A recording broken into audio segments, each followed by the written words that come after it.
If you're a man over 60 and you've stopped masturbating, your body might be quietly slipping into decline, and the most alarming part, you may not even notice it's happening. This isn't about pleasure, fantasy, or anything shameful. It's about function.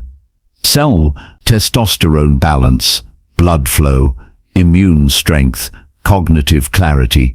Even your sense of self can begin to erode when you disconnect from one of the most natural and vital forms of self-connection. This is not indulgence, it's maintenance, it's medicine. It's a reminder that your body still matters because you still matter. I'm not here to embarrass or sensationalize.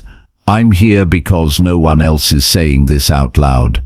Stopping self-intimacy in your later years can quietly sabotage your health, mentally, physically, emotionally, and sexually. I've spent over 30 years as a men's health specialist, working with older adults who often feel like they're just fading without knowing why.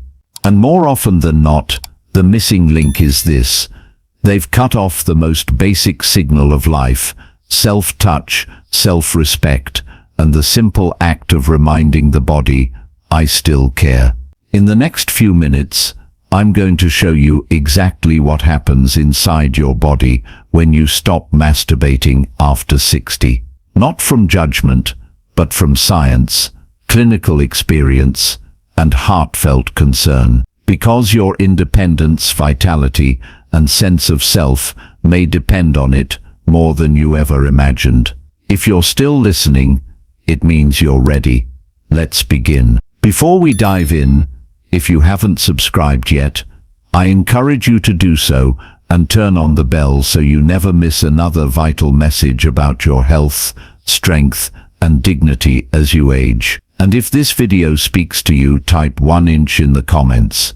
If it doesn't, type 0. Your feedback helps me create content that truly supports your well-being. Let's begin with the first and perhaps most overlooked consequence of giving up self-intimacy as you age, one that affects millions of older men without them even knowing. It starts deep in the center of your body, in a small but powerful gland that quietly governs both your urinary flow and your sexual function. When you stop releasing regularly, this organ begins to suffer, and the symptoms can sneak up on you fast. 1. Reduced urinary function and prostate health. I remember a man in his early 70s who sat across from me with a puzzled look. "Doc," he said, "I've always been healthy, but now I'm waking up 4 or 5 times a night to pee. My stream feels weak, and I never quite feel empty. Is this just aging?" But it wasn't just aging. It was something deeper, something he'd quietly stopped doing without realizing the cost. Masturbation. You see, the prostate isn't a passive gland that just sits there. It's a living, active organ that produces fluid, contracts, and expands. And like any part of the body, when it's neglected, it begins to decline. Without regular ejaculation, that fluid can become stagnant. And when that happens, it creates the perfect environment for inflammation, swelling, and a kind of silent congestion that builds over time. This kind of internal buildup can press against the urethra, leading to a slower stream, a heavy bladder, or that constant nagging feeling that you still need to go even after you just did. It can interrupt sleep, make long drives miserable, and even cause men to avoid social situations out of fear of not being near a restroom. What's more concerning is that nearly half of men over 60 suffer from benign prostatic hyperplasia, BPH, and it often worsens when the prostate is not allowed to regularly empty. The simple act of masturbation a few times a week can help reduce this risk dramatically. It's not about fantasy, it's about function. Keeping a vital organ healthy, active, and responsive. I've seen men regain control of their nights and confidence in their bodies simply by reconnecting with this one natural habit. But what happens when the effects of neglect don't just stay in your lower body, but start to climb upward into the most important organ of all, your brain? Let's take a look. 2. Cognitive fog and diminished mental clarity. Not long ago, I spoke with a gentleman in his late 60s, an accomplished architect who used to lead teams, solve complex designs, and speak with razor-sharp clarity. But that day, he looked down and said softly, "Doc, I walk into a room and forget why I'm there. I start a sentence and lose my words halfway through. I don't feel like myself anymore." He thought it was just old age creeping in, but as we talked more, I asked about an area of life most men overlook: his sexual habits. "It's been years," he replied. "I figured that part of me was over." Here's what many don't realize. When you stop engaging in regular sexual release, even through simple self-pleasure, you cut off one of the brain's most natural sources of clarity and vitality. During orgasm, the brain releases a surge of dopamine, serotonin and oxytocin, neurochemicals essential not only for mood but for memory, focus, and motivation. These chemicals protect your neurons, boost blood flow to the brain, and calm the stress hormone cortisol, which in excess can actually damage brain cells. When this process is absent for long periods, mental sharpness fades, not overnight, but gradually. You start forgetting names, then appointments, then you hesitate to speak because you're unsure of your own thoughts. I've seen proud, articulate men begin to second-guess themselves, fall into anxiety, or quietly withdraw from activities they once loved, not because of disease, but because their brains were starved of natural stimulation. And it's not just about chemicals, it's about testosterone too. A man's sexual activity helps maintain hormonal balance, and testosterone plays a vital role in cognition, decision-making, and confidence. Without it, the fog gets thicker, and left unchecked, it begins to affect not only how you think, but how you feel. Because once the mind begins to dim, the heart often follows. Let's explore what happens emotionally when you shut down this part of yourself, and why the cost can be far deeper than we realize. 3. Increased depression and emotional numbness. I once sat with a retired widower in his early 70s. He was soft-spoken, polite, still carried himself with the quiet dignity of a man who had worked hard all his life. But when I asked him how he'd been feeling emotionally, he paused, looked away, and said, "Doc, I don't really feel much of anything anymore. Not joy, not sadness, just nothing." That answer has echoed in my mind ever since, because I've heard versions of it many times from both men and women. We often chalk it up to age, to loss, to the natural slowing down of life. But more often than not, what I see is emotional shutdown, triggered in part by the loss of one very specific thing: physical self-intimacy. Masturbation isn't just a physical act, it's a form of emotional release. During climax, your brain produces powerful hormones like oxytocin and endorphins, nature's own mood stabilizers. These chemicals fight anxiety, lift the spirit, and remind the body that it's still alive, still capable of feeling.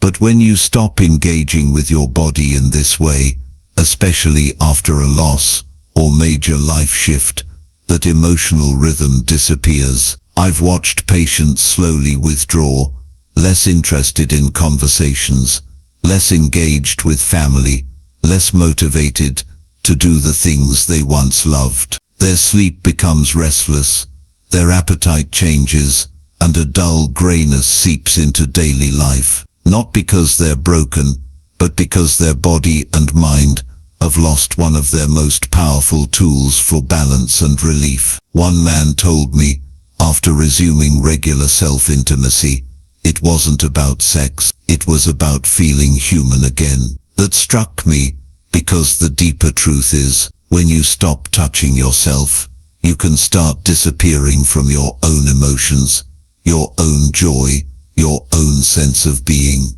But what if that emotional numbness is also stealing something else? Something your body desperately needs each night to rebuild, recover, and stay strong. Let's talk about what happens to your sleep when you shut off this vital connection. 4. Reduced sleep quality. He came into my office looking exhausted, eyes sunken, shoulders heavy, voice almost a whisper. "Doc," he said, "I fall asleep just fine, but around 2 o'clock in the morning, I'm wide awake, staring at the ceiling. It's like something jolts me out of bed, and I just lay there waiting for morning." We ran every test imaginable. His labs were clean, no signs of apnea or any major issues, but something still wasn't right. Then I asked a question most doctors don't. "When was the last time you touched yourself?" He looked at the floor and replied quietly, "It's been years. I guess I thought that part of my life was behind me." What he didn't realize is that his body was still calling out for something he had stopped giving it.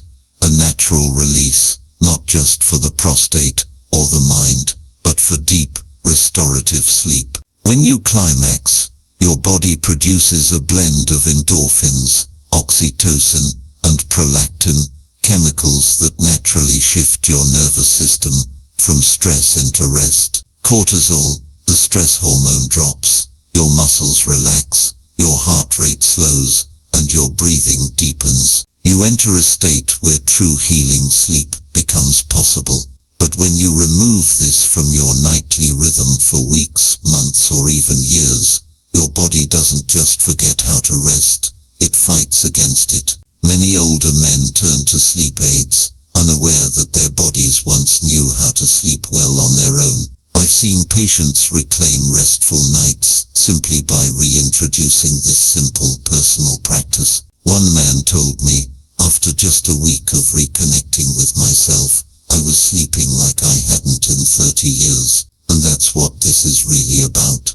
Giving your body what it still remembers, what it still needs. But restful sleep is just one part of the story. Because when you stop activating the muscles that support your foundation, your core, your bladder, your manhood, something far more physical starts to unravel, and you might not even notice it until it's already affecting your daily life. Let's go deeper. 5. Weakened pelvic floor and blood circulation. A retired firefighter once sat in my exam room, strong-haired, spine-fighted, frustration in his voice. "Doc," he said, "I can barely stand for more than 10 minutes without this strange pressure in my lower back and hinnats. Without this strange pressure in my lower back and hinnat. And sometimes I don't make it to the bathroom in time." This was a man who had spent decades running into burning time. This was a man who had spent decades running into burning buildings. Now he was afraid to walk through a grocery store without knowing where the restroom was. What he didn't know, and not many older men never get told, is that the strength of your pelvic floor and the colic floor and the colic of blood flow to your lower body, document a regular sexual activity. Not just intercourse, but self-stimulation. Masturbation, but self-stimulation. Masturbation isn't just about release. It's a kind of physical therapy for muscles most men forget they even have. During a race or an orgasm,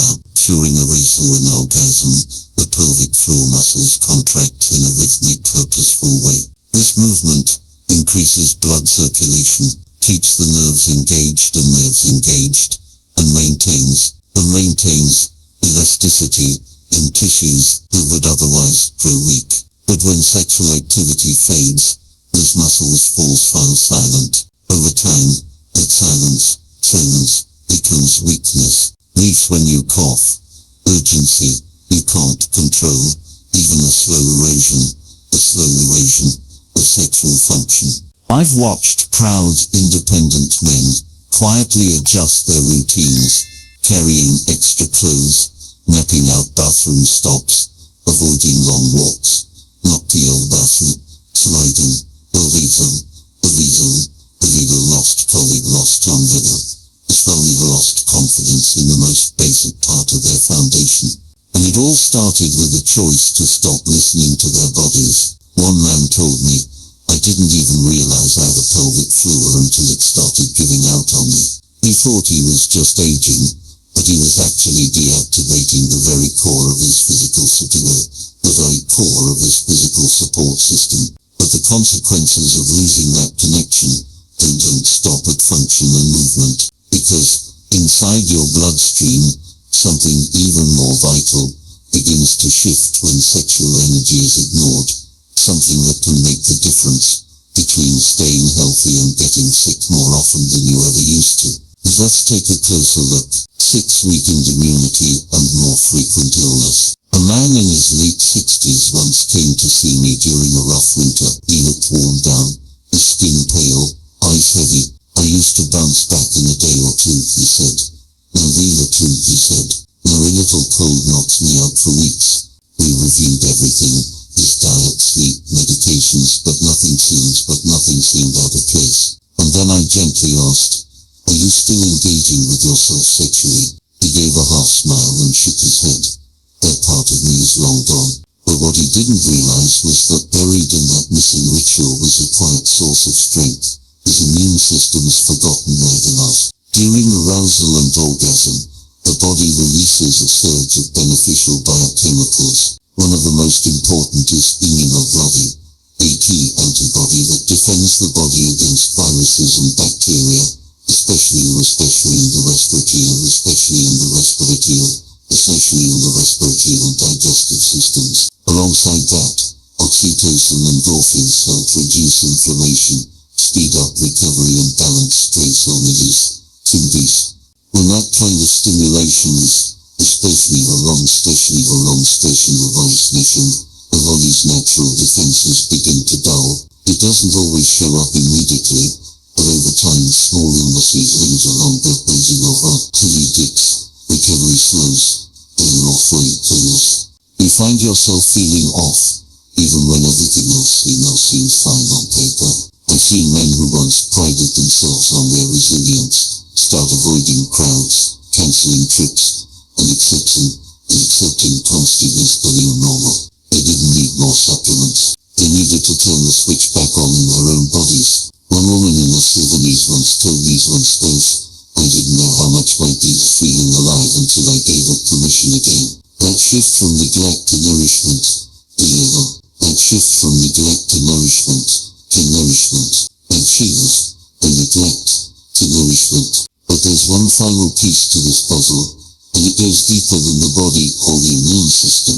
Because when you stop touching yourself altogether, you risk the immune system. Because when you stop touching yourself altogether, you risk losing your very sense of you are. Let's talk about that. 7. Loss of self-worth, ownership, and body. I'll never forget a quiet conversation I had with a former high school principal in his late 70s. He'd always been a proud, commanding presence, stood tall, spoke with clarity, but that day he sat with his shoulders slightly slumped, eyes distant. I don't feel like I live in this body anymore, he said softly. It's like I'm just occupying it, waiting out the years. That kind of detachment doesn't happen overnight. It's subtle. It begins the moment you stop seeing your body as something worth engaging with, worth caring for. And often, it begins with the end of self-touch.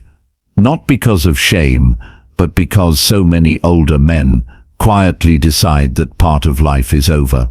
But when you stop touching yourself, you don't just give up physical sensation. You begin to lose a vital connection to your identity. Your body stops feeling like yours. You stop looking in the mirror. You stop dressing with intention. You eat without care. And little by little, you start disappearing from yourself. Self-intimacy is not about sexuality the way we understood it at 20. It's about presence. It's about reminding your nervous system and your soul that you are still here, still worthy of feeling, still worthy of being seen and respected, even if no one else is watching. I've seen people come back from that invisible place, men who started touching themselves again, not for fantasy, but to feel alive. And I've seen what happens when that simple act restores something far more powerful than just arousal. It restores dignity, because this is what we often forget. Your body still listens to you. It still wants to be reminded that it matters. And when you respond to that call, the results can be far greater than you imagine. So now, let's bring everything together and look at the bigger picture of what's truly at stake and what you can begin doing today to reclaim your vitality, clarity, and confidence. 8. Final words. Reclaiming intimacy, reclaiming yourself. After decades of listening to men share their quiet struggles, many of them well into their 60s, 70s, even 80s, I've learned something that no textbook ever taught me. It's not the loss of strength or youth that hurts the most. It's the feeling of disappearing. Little by little, men stop touching their bodies, stop feeling ownership over themselves, and start accepting a dull, disconnected version of life. And it shows up in ways they never expected. Their prostate begins to swell. Their mind gets foggy. Sleep turns shallow. Muscles weaken. Illness comes more often. And the spark that once made them feel grounded in their own skin fades away. But underneath all of that is something deeper. The quiet belief that maybe their time has passed, that they no longer deserve to feel alive, to feel wanted, to feel themselves. I'm here to tell you that's not true. You don't need anyone's permission but your own. You don't need to chase your youth. You only need to care for the man you are now. The man who still breathes, still feels, still matters. Reclaiming your connection to yourself, even through something as simple as a mindful touch, is not shameful. It's healing. It's remembrance. It's self-respect. You are not broken. You are not forgotten. You are still here. So begin, gently, quietly, intentionally, because your body is listening, and it's been waiting for you to come home.